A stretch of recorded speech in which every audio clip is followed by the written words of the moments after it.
What's going on, y'all? Welcome back to Going for Two. I am Q1 Humphries. I wanted to hop on here today and give y'all my takeaways from the game ones of the NBA playoffs. The final game one wrapped up a couple hours ago between the Warriors and Rockets, and I would say that was a good game as well. I'm gonna start with that one. The Warriors took home a 96-85 victory over the Houston Rockets, and I think this game, showed pretty much how the series gonna go. Pretty much how I expect the series to go. It's gonna be a very low scoring game. Both teams are gonna grind out their buckets. You're gonna have Steph and Curry flurries. You're gonna have Jimmy bucket barrages. You're gonna have Alperen Sengun going crazy. You're gonna have Draymond Green mucking it up. You're gonna have just a bunch of different things that we saw tonight. We're going to see the double big lineup between the Houston Rockets. We even saw a double big lineup between Kevon Looney and Quentin Post, which I haven't seen any of that this season from the Golden State Warriors. So we're seeing the coaching between these two coaches going at it. A big takeaway here is that it's going to be a fight. To me, it's going to be a dog fight. I think that's the big takeaway.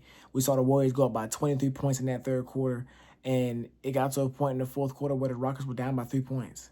And how did that happen? Because the Rockets started mucking up the game. They started to gain a confidence defensively, and they were dominating the glass, dominating the offensive glass, dominating defensive glass. Steven Adams came in, and he knew he had one job: get in there and get that ball off the rim. 12 rebounds off the bench. Alperen Sengun was virtually unstoppable. He had over 20 points, 9 rebounds. The big thing with the Rockets to me is the half-court offense, and we knew this was an issue coming into this series. The Rockets' half-court offense is abysmal. If I was to put a word on it, it's abysmal. And it doesn't really help the fact that Jalen Green and Fred VanVleet had very bad shooting performances. So the two guys that you rely on for perimeter shot creation had very bad games. So you're relying on Alperen Sengun to just bully and muscle his way to buckets. We saw Jabari Smith put in 11 points in off the bench. Amin Thompson had himself not the best offensive game, but he had a decent impact as well. So I think with the Rockets is if they can find a way to if they can't get out and run, then they're going to struggle to score against his defense, because the Warriors defense is not no slouch either. We saw them force a bunch of turnovers, and I think that's a big thing too with this matchup between an older team and a younger team. You can't, as a younger team, you cannot lose a turnover battle. And there were a couple times late in that game when the Rockets were making a run, there'll be a bad pass here. You know, we'd see Jabari Smith try to get to the basket and then try to do a little dump-off pass to Steven Adams and get knocked away by Jimmy Butler. We saw Steven Adams try to do a bounce pass in traffic, stolen away by the Golden State Warriors. These are possessions that turned out to make a difference in the outcome of this game. So I don't know how Ime Udoka does it over the course of a series, but I think you have to find a way to get something going, find something to get going on the offensive end in the half court. And it may just be Jalen Green being, the guy he's been for majority of the season, being your top scorer average-wise. And that it may be Fred VanVleet not shooting 2 for 13 from the three-point line. That may be just the difference. But defensively, you pretty much got what you want. Steph Curry dropped 30 points. He went crazy. Jimmy Butler had 25 points, but the team only finished with 96. You held the Warriors under 100. You fought your way back into the game. You just have to find a way to finish it. I want to talk about the Warriors as well. The Golden State Warriors, Steph and Curry, really just took the game by the throat to me. Started out 0 for 3 and then made 11 of his next 12 shots. And I'm watching the game. I'm watching them come back, and I'm thinking, okay, this might be a game. Then Steph Curry with a crazy 3. I think it was the early fourth quarter. I think 10 minutes left in the fourth quarter. The Warriors had 6 seconds left. They were inbounding it from near half court. I mean, they threw the ball into Steph, and he just caught it and just walked into a 30-footer, and it went in. And then later in the quarter, Steph Curry at another end of the shot clock just throws it up, and it just goes in. Steph Curry, he's the greatest shooter of all time. But hey, the shots he was hitting, them shots you gotta live with. Jimmy Butler hit big shot. He hit a big mid-range jumper to really put the game away with a couple minutes left. Him and Steph Curry, these two guys, I talked about it, and I'm gonna keep saying it. With these two guys, you have a puncher's chance against anybody. I'm not saying you're a favorite, But with these two players on your team, you have a puncher's chance to knock off anybody because you got two really good closers, two really good playoff performers, and both guys, there's no kink in the armor offensively for them. Yes, Jimmy Butler is not the best three-point shooter, but he can knock it down. Stephen Curry is Stephen Curry. And this is the second straight game we saw these two really just offensively put the team on their back and get the job done. So I'm looking forward. I'm looking forward to the rest of the series and what else it has for us. The next game I want to talk about. Oh, quick disclaimer: I'm not going to talk about the Grizzlies in OKC. There's not too much to say about that. There's not too much to say about the Cleveland Cavaliers, and not too much to say about the Boston Celtics. I said it in my last video. We pretty much know how those three series are gonna go. I may give Orlando or Memphis one, or even Miami. I may give them one game, but I don't think them series go past 5 games. They're playing against the best teams in the NBA, and that's just a tough pull for all three of them teams. So not too much to say about them games. Next game I want to talk about is the Lakers and the Minnesota Timberwolves. So looking at game one, the Minnesota Timberwolves came away with a 117-95 victory. They took over that started third quarter, took it over. They went on a big run in the second to really take the lead and gain momentum going into the half. But looking at the game, I think this showed us that the Lakers are not as put together as we thought they were. You look at the guys on their team, and it kind of revolves around Luka, LeBron, and AR. Because I think those three are the only 3 reliable guys on this team, game in and game out, guys that you can expect to be there and perform every single game. Now, granted, AR did not have the best game. LeBron didn't even have the best game. Luka had 40 points. So, you know what you're going to get from Luka. But LeBron and AR have to show up every single game. They have to. Or if not, we're going to see a lot more results like this. Or actually, we're not going to see too many because they'd go home in the first round if LeBron and AR are not showing up. Because I can't rely on a Dorian Finney-Smith. I don't rely on a Rui Hachimura. Jackson Hayes only played 8 minutes this game too. So Jackson Hayes really wasn't even a big factor in this game either. But the others for the Lakers are just not the most reliable players. Now, we saw at the end of the regular season that they caught fire. They hit a lot of threes at the end of the season. But we know in the postseason, them shots tighten up. You know what I'm saying? So that's my takeaway, y'all. My takeaway is the Lakers need their big 3 to perform for them to win. Because if not, they're not going to win it. They're not going to win it. And there's not really too much I got to say on the Lakers. I don't think they're going to shoot 15 for 41 next game. I don't think they do that next game. They may shoot better, but then again, they might not because look at the personnel. The personnel, they don't have shooters on their team. They don't. They got 3 dogs and streaky shooters. And, the big thing with them is they have the small ball is going to be tough, especially when you got Gobert. And Gobert didn't even have a crazy game, but, he was out there. Then you got Naz Reid Naz Reid hit 6 threes. And now I want to go to the Minnesota Timberwolves. The Timberwolves, just as bad as the Lakers shot, the Timberwolves shot just that good. They hit 21 threes. And if you hit 21 threes in the NBA, you're most likely going to win the game. Naz Reid, like I said, hit 6 threes. Anthony Edwards he hit 4 threes. Julius Randle even had 25 points of his own. They just were just hitting shots. They were just hitting shots. I really ain't got nothing too crazy to say about them. I got to see game 2. Honestly, I want to see game 2 and see what happens. I'm not one to overreact. I'm not going to overreact on these game 1s because we know how the playoffs get. We know how it get. I still think the Lakers pull this one out because I believe in, Luka, LBJ, and AR. You know what I'm saying? But game 1 is not at all a good look for, what I'm thinking. Yeah. I expect them to bounce back in game 2. I expect them to shoot way better in game 2 and play way better in game 2. The next game I want to talk about is the Milwaukee Bucks and the Indiana Pacers. Now, the only takeaway I got from this is Dame time. Dame time.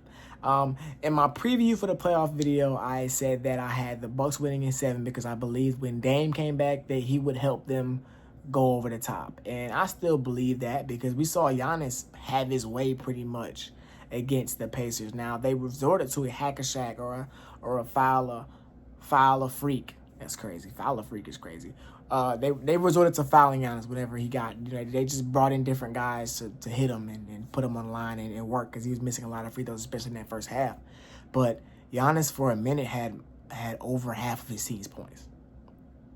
And I guess you kind of expected that because you look at the others on his team as well. They're not the best. They're not the best. He doesn't have the most reliable people. I believe Bobby Portis shot pretty bad. I expect him to play better in this series. Kuzma put up a donut. He had no points, no rebounds, no assists. I don't expect that to happen again. I think he should be really aggressive in this game. But they're saying Dame should be back in game 2 or game 3. So I thought that the Pacers would kind of come out and just try to win this game, thinking, okay, Dame coming back in this game, let's try to get this one out of here. So they came out and they did that. They came out and they did that. The big thing that shot me in the beginning of the game was Andrew Nembhard's shoulders. He ran down there just babying Brook Lopez on the fast break, and that was crazy to see for me. But I want to see when Dame. We saw Dame kind of go back and forth with Halliburton and with Siakam in that fourth quarter. So I want to see what happens when Dame gets back on that court because I think you give Giannis another reliable scorer, this could flip and turn into the Bucks' favor because Giannis gonna be here all series. He gonna be here all series. Now, I think it's also crazy because you look at Giannis's stats. He had 35, 11, and 1 assist. Over the past 10 or so games, he's been averaging 9 assists. So that just shows you how tough of a shooting game this was for his teammates, how tough of a game it was for Giannis to get any help from anybody else. So when his help comes back, Dame time, I want to see how this series looks after that. I still got Bucks winning this series in 7 games. The Knicks and the Pistons. Knicks won game 1, 123, 112. The big takeaway for me is Tibbs making adjustments. Tibbs doing things that we don't really see him do. And I want to talk about the fourth quarter 21-0 run. The big thing that I took away from that is like he left Campaign in the game. Campaign played the whole fourth quarter, and Campaign was a big part of that 21-0 run. He made big shot after big shot, made big play after big play, and that's something we don't see Tibbs do. Tibbs is a guy that's going to run his starters to the ground. And don't get me wrong, most of his starters still played 40 minutes. But for the guy to take the game over, or let me not take the game over, but for Campaign to play a big part in your team winning the game is not something I had on my bingo card. Because we know Tibbs. Tibbs is a guy that he sticks to what he knows. He sticks to his guns. What got him to the dance is going to take him all the way through the dance, no matter whether the song changes or whatever. That's just what's happening. You know what I'm saying? But he just made adjustments. Another thing I want to talk about is the defense of the Knicks, the defense of Karl-Anthony Towns on Cade Cunningham off the pick and roll. All year long, the Knicks have been getting burnt off of Cat playing drop coverage. But Saturday afternoon, we saw, Cat walk him in a switch. And him being able to switch and slide his feet and force tough shots for Cade Cunningham made an impact in his game because Cade didn't shoot well. He went 8 for 21 from the field. So those two things, if they can keep doing that, they should win this series. I thought I had them winning this series just because of their experience. But, the coaching, the Tibbs, hey, bravo to Tibbs. So I think he coached a great game 1. Of course, we know Jalen Brunson dropped his 30 points. OG Anunoby also had 23. Karl-Anthony Towns 23 points. The Knicks guys are going to do what the Knicks guys are going to do. Tobias Harris, shout out him for the Pistons. He led the team score 25 points. Tim Hardaway Jr. had himself a good game as well.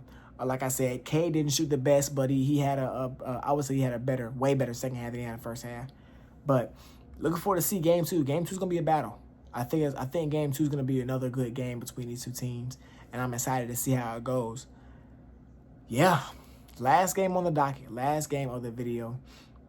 It's that Clippers and Nuggets game, man. Clippers and Nuggets, man. I think this series, this and the Warriors, oh man, this and the Warriors and Rockets might be the 2 best series of the first round. We saw it. Game 1 of the Clippers and Nuggets was such a back and forth affair. James Harden looked like Rockets James Harden. Hit big shot to big shot. We saw Jokic doing Jokic things. Zubac had himself a good game. Kawhi was hitting shots.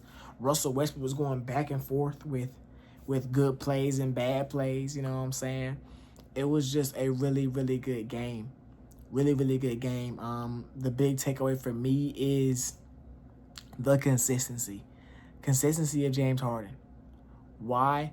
James Harden had a really good game 1. I believe James Harden is one of the best game 1 players in NBA history because he always hoops in a game 1. You know, he always does. But as the series wears on, we kind of see his play begin to drop. We see his play begin to drop. But I think if we can get the Harden from game 1 for the whole series, the Clippers are probably taking this series, man. I think they're going to do it. You know, this game was a close game. I didn't think it happened. You know, it was a toss-up.